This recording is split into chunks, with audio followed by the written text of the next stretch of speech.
अंजलि अपने कमरे में बैठी बहुत उदास थी। उसके हाथ में फोन था और उसके चेहरे पर बहुत बुरा अपमान हुआ ऐसे कुछ संकेत नजर आ रहे थे।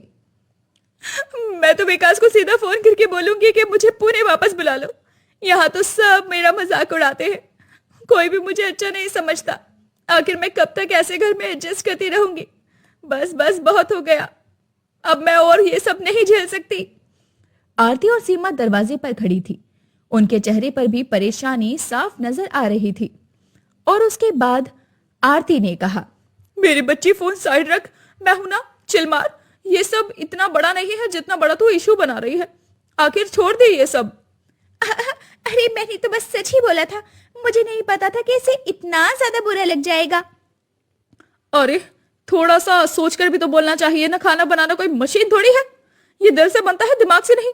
और किसी की मेहनत पर ऐसे कमेंट बाजी करना बिल्कुल गलत होता है ईशा। आखिर ये सब क्या चल रहा था, चलो देखते हैं। 2 दिन पहले शर्मा परिवार में एक झोल हुआ और ये लड़ाई शुरू हुई थी रसोई घर से। अरे विनोद जी, आजकल घर में एकदम सिरदर्दी हो गई है। तीनों बहुओं को किचन में अलग अलग तरह का खाना बनाना होता है। अरे वो सब तो ठीक है, लेकिन अलग अलग तरह के चूल्हे पर बनाना होता है। हाँ सुमन, तीनों बहुओं में जैसे चूहा बिल्ली की लड़ाई चल रही हो।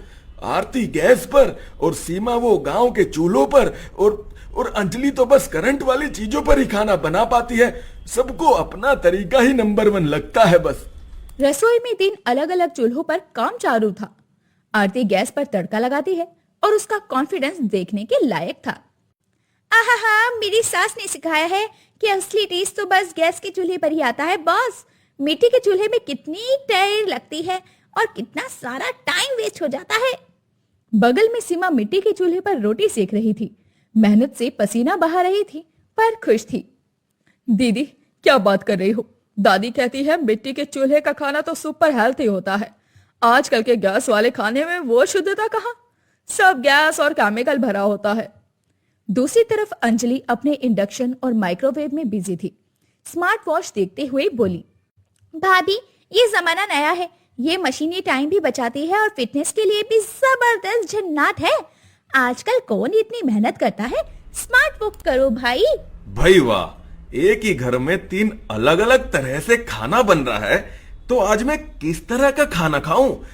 चूल्हे पर बना हुआ, गैस पर बना हुआ या फिर इलेक्ट्रिक? ये सुनकर तीनों एक दूसरे को घूर रही थी और आपस की जंग साफ नजर आ रही थी। अगले दिन सुबह के 7 बजे का समय था। पूरा घर करवा चौथ की तैयारियों में डूबा हुआ था, लेकिन फिर भी तीनों बहुओं में एक अजीब सा घमासान था। आरती, व्रत का खाना तो ट्रेडिशनल तरीके से ही बनता है बेटा। मुझे डर है कि कहीं कुछ और गड़बड़ ना हो जाए। जी माता जी, इसलिए मैं कहती हूँ मेरा वाला खाओ। मैं इस घर की बड़ी बहू हूँ, आपको मेरी बात माननी चाहिए। इन दोनों के नए तरीके में वो पुराना वाला फील कहाँ? अरे क्या मतलब भाभी, आप हमें हमेशा लो फील क्यों करवाती हैं? क्या गांव के तरीके आउट ऑफ फैशन हो गए? क्या मेरा रिस्पेक्टेड सिर्फ मेरे चूल्हे तक ही रहेगी? मेरी रिस्पेक्ट वैसे नहीं है। आप क्यों मेरी इमेज को खराब कर रही हैं? अरे अरे, और मेरा क्या? मैं तो बस पापा जी की सेहत के लिए हेल्थी खाना बनाती हूँ, वो भी गैस वाले चूल्हे पर नहीं, बिजली वाले चूल्हे पर मेरा काम हमेशा फालतू क्यों समझा जाता है? मैं पढ़ी लिखी हूँ, मेरी बात की वैल्यू होनी चाहिए। किसी ने तो मेरी खिचड़ी को हाथ तक नहीं लगाया। ये पूरी तरह से गलत बात है आप लोगों की। माहौल इतना गर्म हो गया कि विनोद का दिल बैठ गया। उन्होंने अपनी कुर्सी जोर से पीछे की तरफ धक्का मारी। बस बहुत हो गया, तुमने इस रसोई को कुश्ती का मैदान बना दिया है। माना कि तुम तीनों खाना अच्छा बनाती हो, लेकिन बिना लड़ाई के तुमसे खाना नहीं बन पाता क्या? खाने के लिए इतनी लड़ाई करोगी तो खाना कभी बरकत नहीं करेगा। तुम्हारी लड़ाई में किसी दिन मेरा परिवार टूट जाएगा। पिताजी, मैं तो बस स्टेटस की बात कर रही हूँ। मैं बड़ी हूँ, ये मेरा हक बनता है। और मैं प्योरिटी की बात कर रही हूँ।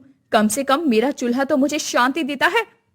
और मैं तो बस काम की बात कर रही हूँ। मैं यहाँ बेवकूफ बनकर और नहीं रह सकती। तभी अंजलि का फोन बजता है। वो तुरंत ही फोन लेकर वहां से चली जाती है। अरे ईशा, तू कल आ रही है? मस्त, मैं तेरे लिए स्पेशल टोटली मॉडर्न खाना बनाऊंगी। देखना, मैं सबको शॉक कर दूंगी। अंजलि ने फोन रखा और आरती सीमा को खुली चुनौती वाली नजरों से देखा। शाम 5 बजे अंजलि ने रसोई लॉक कर ली। वो सिर्फ खाना नहीं बनाना चाहती थी, बल्कि अपने घर के लोगों से जीतना चाहती थी। अगले दिन अंजलि ने पूरी तरह से रसोई को सजा दिया। वो हर 5 मिनट में घड़ी देख रही थी और बहुत बेताब थी। भाभी, आज मेरी बेस्ट फ्रेंड आ रही है। वो मेरी मॉडर्न कुकिंग की बहुत बड़ी फैन है। देखना वो मेरी खाने की कैसी तारीफ करती है। अंजलि, तुम्हें सच में लगता है कि सिर्फ इन बिजली की चीजों से खाना अच्छा बन जाएगा? खाना दिल मांगता है, प्यार मांगता है बेटा। हाँ अंजलि, खाना सिर्फ टेक्नोलॉजी नहीं, एक्सपीरियंस भी चाहिए होता है बनाने के लिए। इंटरनेट की रेसिपी से घर नहीं चलता। भाभी चिल करो, मैंने यूट्यूब पर फुल रिसर्च की है। आज रिजल्ट बताएगा कि कौन सही है। दोपहर के 2 बजे ईशा आती है। वो बहुत ही फैशनेबल और स्टाइलिश लड़की थी। अरे अंजलि, मिस किया तुझे। तेरा घर तो 5 स्टार होटल जैसा है। देख ईशा, ये है मेरा हाईटेक किचन। आज मैं तेरे लिए स्पेशल पास्ता और ग्रीक सैलेड बना रही हूँ, बिल्कुल हेल्थी, तुझे बहुत पसंद आएगा। शाम के 5 बजे खाना तैयार होता है। अंजलि बहुत ज्यादा ओवर कॉन्फिडेंस थी। सभी खाने के टेबल पर जमा हो गए। लो ईशा, ट्राई करो मेरा सुपर हेल्थी डिश, मैंने पूरी मन से बनाया है। ईशा पहला बाइट लेती है, खाने को चबाती है, फिर उसका फेस उतर जाता है और वो चुपचाप थी। ये क्या है अंजलि? यार ये तो एकदम फीका है, नमक और मसालों का बैलेंस नहीं है। क्या मतलब? मैंने तो सारे स्टेप्स फॉलो किए थे, परफेक्ट टाइमिंग पर। ओहो कम ऑन, तुम्हारे इतने महंगे गैजेट्स भी फेल हो गए।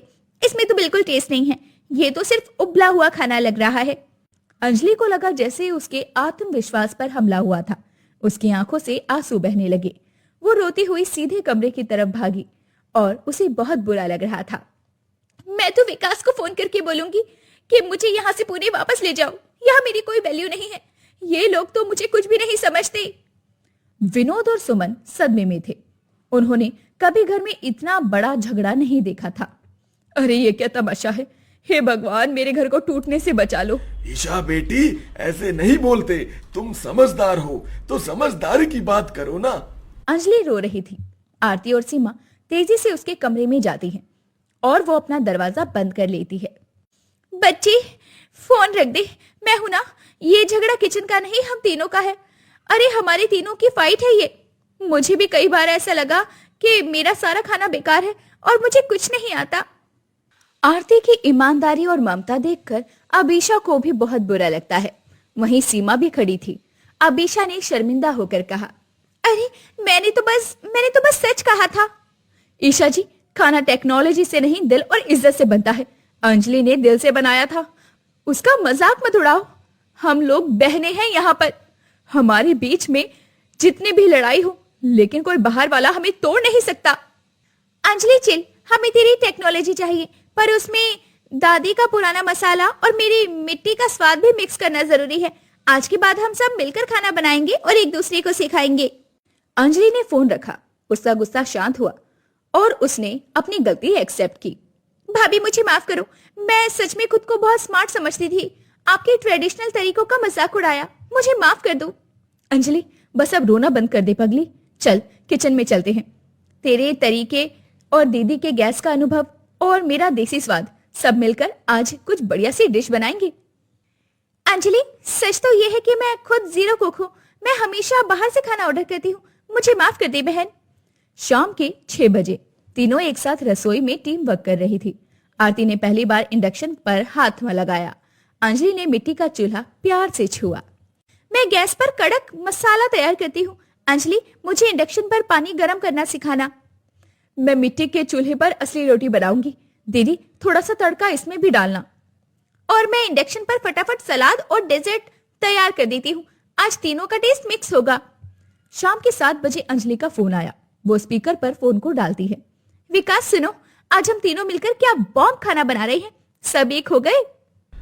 अरे वाह, अब से इस घर में 3 नहीं बल्कि एक ही चूल्हा जलेगा और खाना भी बहुत प्यार से बनेगा। अब तो मैं अपनी डाइट डबल कर दूंगा। अब घर में नया एक्सपेरिमेंटल खाना तैयार था। एक ही थाली में 3 तरह के ट्रेडिशनल डिशेस का स्वाद था। मॉडर्न भी, मिट्टी की खुशबू भी और इलेक्ट्रिक चूल्हा भी। नेक्स्ट लेवल का खाना है। इसका स्वाद बाजार में नहीं मिल सकता। रात के 8:30 बजे के इस करीब सब लोगों ने खाने का खूब स्वाद उठाया और तारीफ भी की। भाभी, आज मुझे समझ आया कि खाना बनाना सिर्फ एक रेसिपी नहीं, ये तो परिवार का साथ है जो किसी भी गैजेट से बड़ा है। अरे यार, तेरी टेक्नोलॉजी से हमारा खाना परफेक्ट हो गया। अब हमारे पास ट्रेडिशनल तड़का और मॉडर्न फिटनेस दोनों है। हाँ, हम सब मिलकर अब किचन को एक नंबर बना देते हैं। नो मोर फाइटिंग बिटवीन हम तीनों बहू। अरे बेटियों, आज तुमने दिखा दिया कि एकता में कितनी शक्ति होती है। तुम तीनों ही मेरी शान हो, मेरे घर का मान सम्मान हो। आज मुझे अपनी तीनों बहुओं पर बहुत गर्व हो रहा है। तुमने इस घर को टूटने से बचा लिया। अंत में रसोई में सिर्फ एकता नहीं आई, तीनों बहुओं के बीच भी अब विचारधाराओं का मेल हो गया। अब से हम मिलकर खाना बनाएंगे और सबसे जरूरी बात, दिल से बनाएंगे बॉस।